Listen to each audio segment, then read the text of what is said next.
Tough, right? So is it a good idea to be using your plastic? I'm not.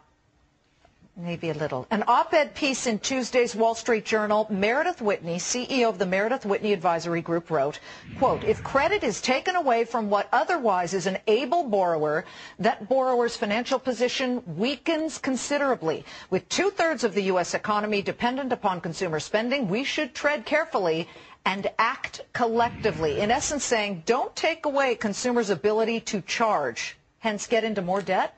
Our next guest, who predicted this impending crisis, disagrees. Joining us now, Peter Schiff, president of Euro-Pacific Capital, who almost a year ago to the day, March 19th, when Visa went public, you said what here on Fox Business? Well, I know I've been talking for a long time that one of the next major crises was going to be the implosion in the credit card market, and particularly the asset-backed market, because Wall Street had securitized credit card debt in the same way it did mortgage debt. The same way that it sliced and diced and resold the subprime mortgages that got us into huge problems today. Exactly. And one of the reasons that so many people were getting all these offers for credit cards, and it was so easy to qualify, was because Wall Street had an outlet for all this debt. There was an appetite for it all around the world. And so Americans were able to borrow unprecedented amounts of money that under normal circumstances they never would have had access to that credit. Okay, so Meredith Whitney, who, by the way, we asked her many times to come on, and she has said no continuously.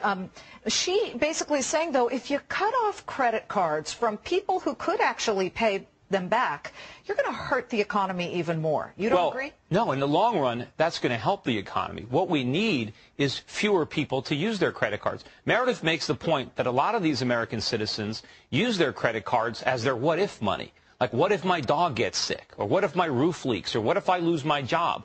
Well, the what-if money is supposed to be savings. Cash. You're supposed to save for a rainy day. Not say if it rains, I'm going to whip out my credit card. We need people building up their savings because this society of ours needs savings. We're not going to grow unless there's a store of savings so entrepreneurs can borrow it and invest in capital. So we don't want people to rely on their ability to go into debt. We want them saving. If that means they spend less money in the short run and our economy has a deeper recession now, so be it. But what if, Peter, I can always pay it back? I mean, we talked, I think it was about a year ago, where Amex, out of the blue, cut your ability, cut your limit, didn't they? Right, but remember, I was paying off my credit bills on my company every month. I wasn't financing it. Right. This was, you know, I was paying it in full every month. But, you know, just because you can pay it back doesn't mean you should borrow it. And in fact, what Americans need to do is save their money so that when they want to buy something, they don't need a credit card. And if their dog gets sick, they have the money to pay for it.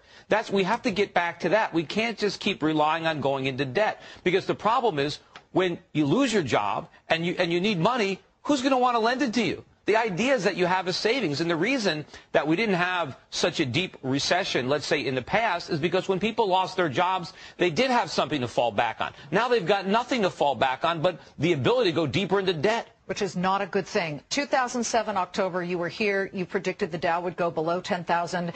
You, a year ago, predicted this credit card debt really imploding. What are you predicting now? Well, look, I still see a lot of problems for the economy. I don't think the Dow has finished falling.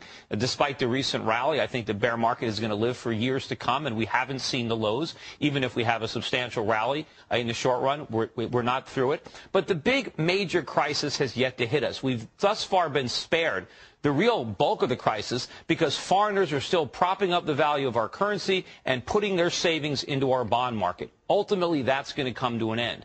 And that could happen this year. Maybe we'll make it to next year. I don't know. But when the foreigners pull the rug out from under our economy, when they stop buying our bonds and stop buying our currency, then this thing is going to become a real crisis. We've got 20 seconds. Where are you putting your clients' money right now? Look, I'm putting it exactly where I've been putting it. I'm still buying gold and silver, which have been doing well recently. I'm still taking advantage of cheap stocks overseas. I'm putting a lot of money into Asia, particularly the companies that have a lot of exposure to China.